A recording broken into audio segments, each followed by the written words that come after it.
Hi.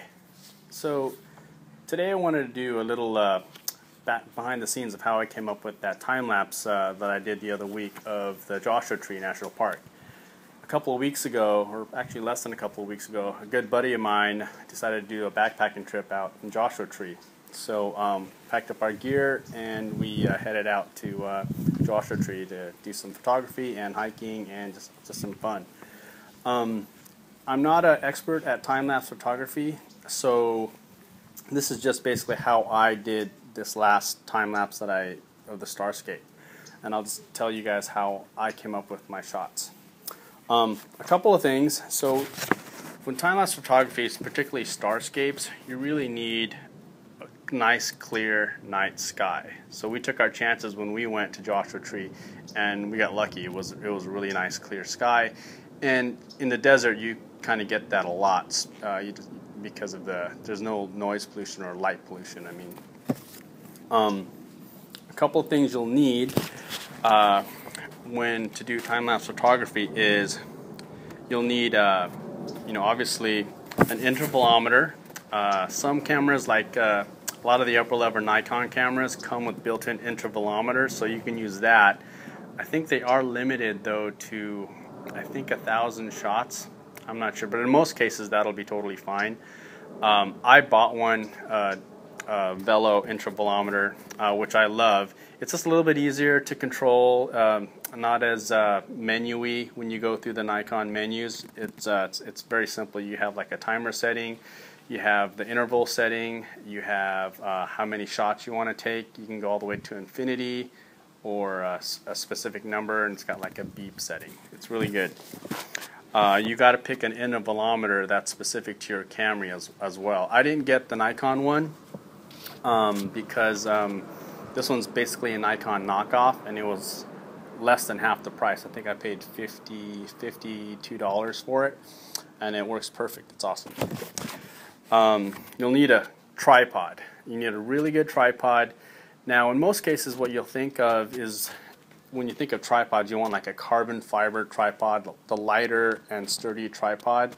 But when you do time-lapse, what you actually want is a heavy, sturdy tripod. So you don't want any movement at all. I'll flash up on the screen the tripod that I used, which is actually, it works out good because a lot of tripods that are heavier and not carbon fiber are actually cheaper. So that's kind of good. For backpacking, we went out there. I was fortunate because I had a friend with me, so he was able to carry all the food, and I was able to carry all the camera gear. Because normally when we go backpacking, you're not going to be able to carry all that gear. I had 2 cameras with me, my tripod, and 3 lenses, and some other miscellaneous stuff, along with all my camping gear, water, food, and all that other stuff. What else you need? You need a camera, obviously, and you'll need a lens. I chose to use a wide-angle lens, my Tokina 11 to 16 millimeter lens. It's a really great lens. I used it on my D7000 to take the time lapse. Also, if you're using a lens that's image stabilized and you have it on a tripod, make sure to remember to turn that off. When you do your intervals, for Starscapes, what I do is I just take a bunch of test shots at different exposures to make sure I get the exposure I want.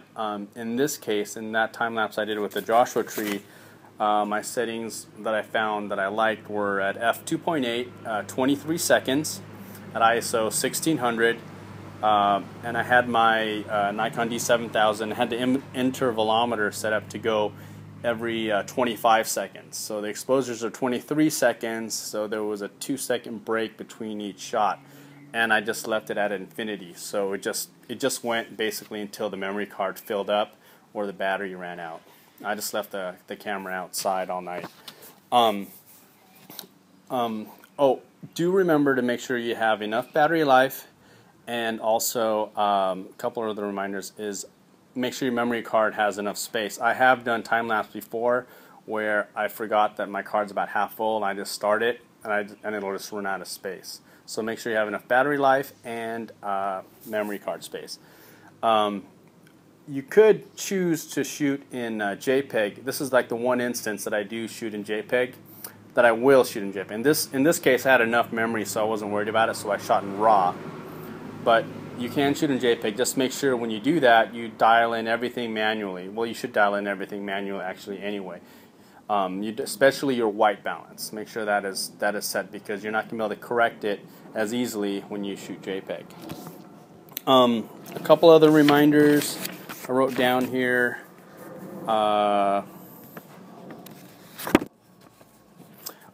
As far as interval, you can do the math to figure out, let's say if you wanted a 20-second clip, you can figure out, okay, for a 20-second clip at so many intervals, you know, I'll need this many photos if I'm doing, because all my time lapse I typically use 24 frames per second, so you know how many frames it'll take to fill up 1 second worth of time lapse.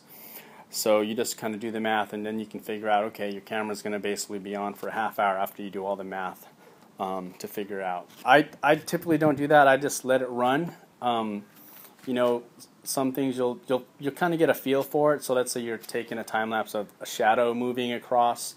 Well, those you'll figure out. Okay, well, these you can have an interval of between every 5 seconds. You know, fast moving clouds, ice melting, things like that. You'll figure it out. For Starscapes, you just kind of let it go, because each frame is a long exposure anyway. So I just let it go, and then I just gave that 2-second break between frames to give the camera a chance to kind of reset itself. And then I stitch it all together in post. Oh, a couple other side notes as far as equipment. You can use a slider. If you've seen some time lapse where it looks like the frame is moving, that requires a slider, which is a whole nother rig, which I don't have. It's just a hobby for me, so I'm probably never going to purchase one, but they do look really cool if you can get a slider. Also, another tip that I wrote down here is if you're doing, let's say, daytime time-lapse and Starscape stuff, it's kind of hard to do, but you should drag your shutter, meaning have some motion blur in your frame. It makes it look more fluid. If you make all your frames really crisp, then when you stitch them all together in post, it'll look choppy. Rather than having a little blur in each image, it'll make it appear like there's motion inside the time lapse itself. That's another tip for you guys. And here is the time lapse that I did. I'll just reset it for you guys.